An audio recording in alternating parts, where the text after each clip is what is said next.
a shame because I think the electoral geography session is quite an interesting one.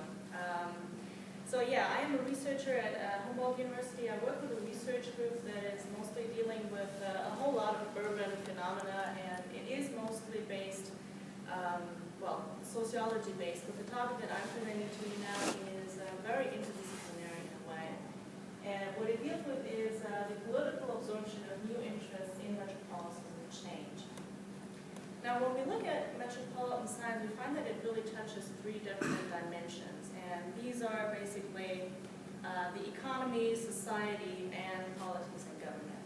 Now, when we look at all the academics that have worked in this field, we see some, for example, like Yasmin M, Florida, which have dealt with the interrelations between economy and society. Michael Porter, for example, has identified economic clusters in metropolitan areas. And a whole lot of policy analysis have dealt with economy and politics, interrelations. But what is really quite a blank canvas is the interrelations not only between economy and society, but also linking it to politics and government. And that's where I want to start with this presentation. But before I actually get to my research question, I want to show you three preconditions of this paper, which is three basic assumptions, really. Now, the first basic assumption is that the economic structure, which is, for example, sector dominance, has influenced the social structure, which is, for example, something like poverty, unemployment, per capita income, labor participation of minorities and immigrants, etc. There are a lot more. This is only a selection, but just for the purpose of this paper, I selected a few. The second basic assumption is that social change is a challenge to parties and politicians because the motives and programs they stand for can actually get into misfit pretty quickly.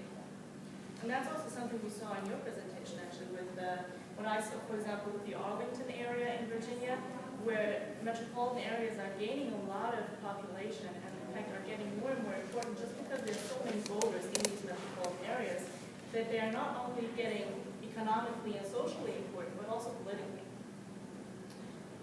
And the third basic assumption is that social change is particularly strong in metropolises and that they vary systematically. Now, what of these three basic assumptions do we know already? We can say the first one, we have to find out about that. The second one, that's pretty safe to say. And the third one, we also have to find out about that one. When all these three basic assumptions are true, then there's one research question that comes to mind immediately as a logical consequence, and that is, are political parties actually capable of absorbing the significant social changes in metropolises, and can they lead new interests that develop as a consequence of these social changes to participation and representation? But before I get to this research question, I want to clarify the two basic assumptions that we haven't found out about yet. And for that purpose, I'm going to show you a little bit the impacts that the economic structure can actually have on the social structure. What we see here is metropolises in the U.S. They were characterized or categorized according to their sector dominances. So what we find here is manufacturing metropolises, service metropolises, and since I also wanted to look at the knowledge-based economy, I just had a look at all the metropolises that supported a member university of the American Association of Geographers. Now, I don't know if there's anybody from England here. This would be comparable to the Russell Group, for example. But what we see, nevertheless, since it is an average comparison, I know it's not very sophisticated data, but or methods, but what it shows you is that there are significant differences between the different types of metropolises that we see here. So what I want you to look at is not so much at the different numbers and everything, but more at how this looks, so the profiles really. What we see is that there are significant differences between the metropolitan areas according to their economic structure. So what we can say after knowing this is that the first basic assumption is true. Another check. Now I'm going to take you through the third basic assumption, which is that social change is particularly strong in metropolises and that it varies systematically. And for this purpose, well, that's a shame. And for this purpose, I selected 6 metropolises in Germany, which is Hamburg, Berlin, Cologne, Frankfurt, Stuttgart, and Munich. And 7 metropolises in the US, which is Boston, Chicago, New York City, Philadelphia, Washington, San Francisco, and Los Angeles. And all these metropolises were actually looked at several different socioeconomic change variables. So I looked at the GDP, I looked at the total research and development expenses, I looked at the employment in high-tech sectors, and at employment in finance and services. Now, let's have a look at the GDP here. This is the German metropolitan areas, this is the US metropolitan areas, and I want you to have a look also at the red line that we see here, which is always the German average, German national average, and the US national average. And what we see is there has been quite a significant increase in GDP since in the US a decade, and in the German metros more than a decade. We can say the same about the total research and development expenses, both in German metropolitan areas and in the US metropolitan areas. And what we see here as well is that most of the metropolitan areas lie above the German national average. And the same is true, well, not so much in the US metropolitan areas, but we see some above and some below. But what we see is that there has been change in the metropolitan areas, and that's what we're actually looking at. Now, you might ask why, for example, in the German metropolitan areas, when we look at research and development, but also at the GDP, the pattern we see is a lot more parallel than, for example, in the US metropolises, where it's kind of like an organized mess, I would say.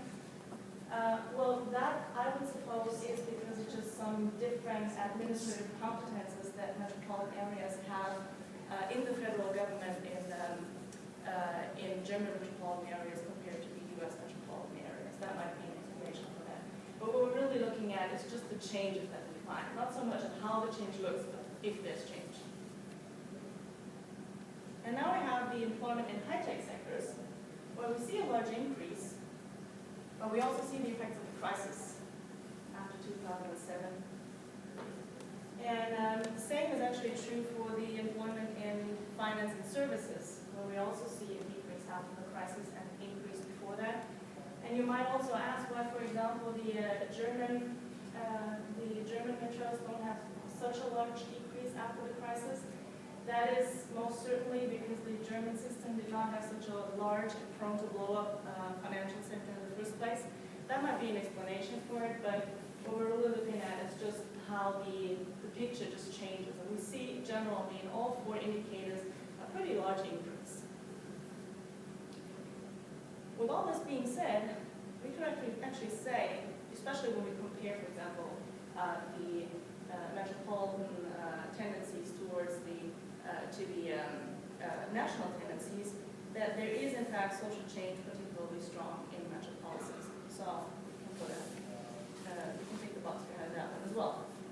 So now that we've clarified all these three preconditions on this paper, let's head again to the research question. And that is, are political parties capable of absorbing the significant social changes in metropolises? And can they lead new interests to participation and representation? Now, for participation, there's actually 2 very important indicators, and that is one, the percentage of votes that is won by the parties that actually make it into parliament. That is, for example, for the US, 2 parties, and in Germany, that's 5 parties, just because they have a different election system. And the second indicator is voter turnout as a control variable. Why? Well, because, picture this, if you have a special interest and you don't find yourself represented by the existing parties, you have 2 options. You either select a party, if you either elect a party that is not one of the main parties, which in the US system usually tends to lead to that party not getting into parliament, so your vote is basically lost. Or, as has shown the German system at least twice in the past, the votes on an additional party sum up to a point where it actually makes it into parliament. So then your vote is actually represented in parliament. In either way, in the first case, lead to a decrease of the percentage of votes won by the parliamentary parties. And the second option that you have, if you have a special interest, if you don't find yourself represented by the existing parties, is that you just decide not to go to the election at all. And then the voter turnout will decrease. Let's have a look at the German metros then. These are the majority changes in the German metros, and please don't get the blue and the red mixed up, because I know it's different in the US, but in Germany, red is traditional for the left coalition, and blue is traditional for, well, something in the middle, which is the great coalition between Christian Democrats and Social Democrats, and black is traditionally the more conservative, liberal coalitions. So what we see here is that there's been quite a few majority changes in the past 60 years, or more than 60 years so far. But what we also see is that the lines from the black and the red line, which is the ones that are most important in this graph, are actually, in most of the cases, pretty symmetrical to the 50% majority threshold. So that means that the parliamentary parties are actually able to absorb most of the interests that are appearing. And what we see, well, what we don't see, but what I'm telling you now is that actually the parliamentary parties make up for 95% as a mean over the 60 years of all the votes that were actually given during an election. So that's quite a good share. When we look at the voter turnout effect, we see something, well, I standardized this because traditionally the German voter turnout is much higher than in the US ever since World War II. And in order to compare it, I standardized that on the mean. Now what we see here is that in all the 6 metropolitan areas for Germany, we have very little variation really from the mean. And the variation is between 92 and 160%, 100% being the mean. So that's a pretty good share as well. When we look at the same thing for the US, we see something similar, but not quite the same. So we see some majority changes, we see something here, we see something here, but more generally the majority seem to be more stable than in Germany. And what we also see is that there is a larger proportion of democratically governed US metros.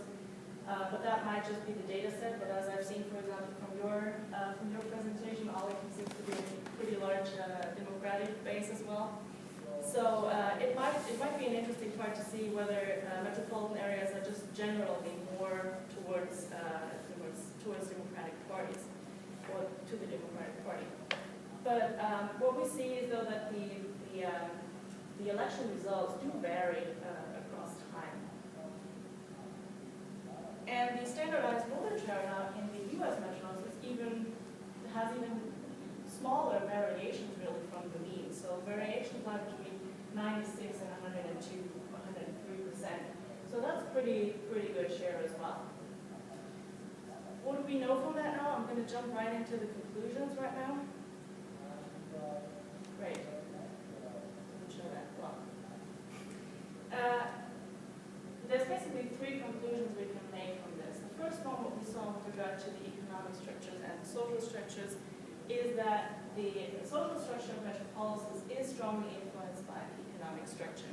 And we can actually see that with regard to a lot of different types of metropolises. So for example, the service metropolises develop very differently from manufacturing metropolises, and knowledge-based metropolitan economies develop very differently as a social effect, really, in their social effects than all the other metropolises.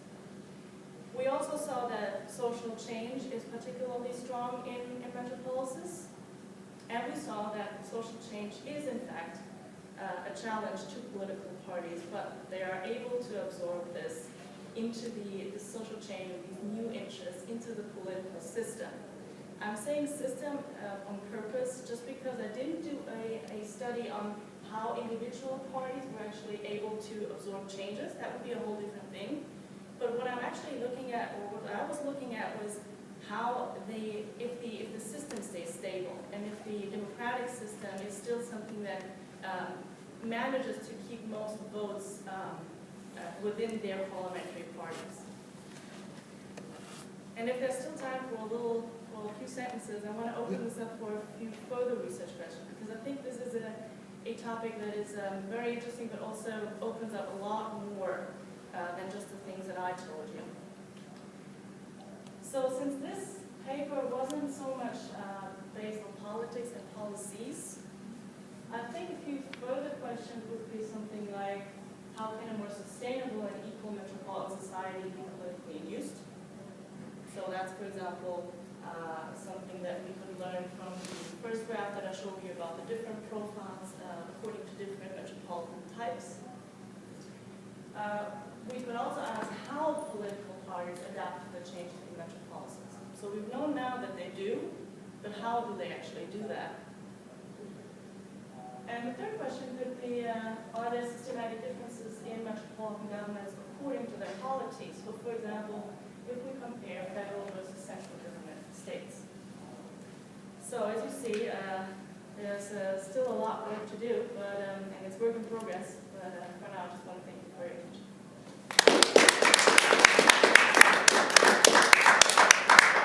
We do have time for questions. I'm going to start with one. Okay. We have cities like in Colorado. We have Boulder, which is super left, and just 100 miles south. We have Colorado Springs, which is super right. Colorado Springs is a military town, and Boulder is a university town. And it's really easy to characterize those kinds of cities. But when you have cities as big as Los Angeles, can you come up with sort of, this is a knowledge-based economy city, or is there a scale at which it just doesn't make sense anymore? That's something, because this is still, it is in progress. I'm still trying to find the adequate measures really for these different types. But this is really a question whether you say that these different typologies would be categorical variables, or if you say it's scaled. So for example, you could say, well, okay, it has how big the share of these different sectors is actually. And that's something that's that I have to think about, but for example, with the knowledge-based economies, this doesn't exclude the service and manufacturing, because you don't have cities that only have universities. You always have cities that have universities and that large knowledge transfer to manufacturing, but also to scientific services and stuff like that. So that's something that is a kind of tricky question, but I think once you decide not to make it a categorical variable, you're on the right track, I think. I have a related question related to this and related to that. So the knowledge-based part of the economy, though, is part of the services sector. So, or did you take it out? Well, it is part of the services. For this purpose, I took them out. Okay. Just because I wanted to have a very clear picture. I know that this is statistically. So it's consumer services is what you have, and then the other is more user services. Yeah. Okay. And then the units of analysis you used, because I tried to do some analysis of urban areas across Europe, and within Germany, what's the unit of analysis of a metropolis first, and what did you use for the United States? For the U.S., that was metropolitan statistical areas, okay. Where I have to say that I didn't take a whole bunch of metropolitan statistical areas, because there is, I think the metropolitan statistical areas, if you take all of them, there's a whole bunch of metropolitan areas that aren't really the type of definition that I would choose for a metropolitan. So that's what I did. I selected some, and for the German, this study is not only based on Germany, but it also deals with a lot of other European countries as well. But just for this purpose, I selected Germany. And what I did was I selected the Eurostat data set. Yeah, okay. Exactly. Yeah. Yeah. Okay. So at least it's comparable. Yeah, exactly. And for Germany, that works. Yeah, but there are also two different data sets, of course, because it's hard to compare. Okay, thank you. How did you go about selecting the U.S. cities to include in your research? Because I noticed it was predominantly old core cities, didn't represent the new larger cities like Houston and Miami. Yeah. Well, for this paper, I really just did it, ad hoc really, but for this presentation. For the paper, I selected them according to 3 metropolitan functions that have to be fulfilled in order to make it into the study. The first function is control and decision-making functions. So, for example, if you have large international organizations, if you have governmental, branches in the city, and the second function is competitive. Competitive. I have to think because I have them in German now. Competitive functions. So that, for example, would be: is there any firm that is, market leading with a certain product, for example? So, is there something produced or is there something provided, services, for example, that you cannot find anywhere else, or at least very seldomly? And the third one is gateway functions, which is dealing with the different relations that Metropolises have, but also that companies have. So that's 3 functions. And according to these, I selected the Metropolises. I'm surprised that Houston wouldn't have shown up then, because that clearly fits all of It those. is in the quantitative data, I just didn't select it for this application. Thank you.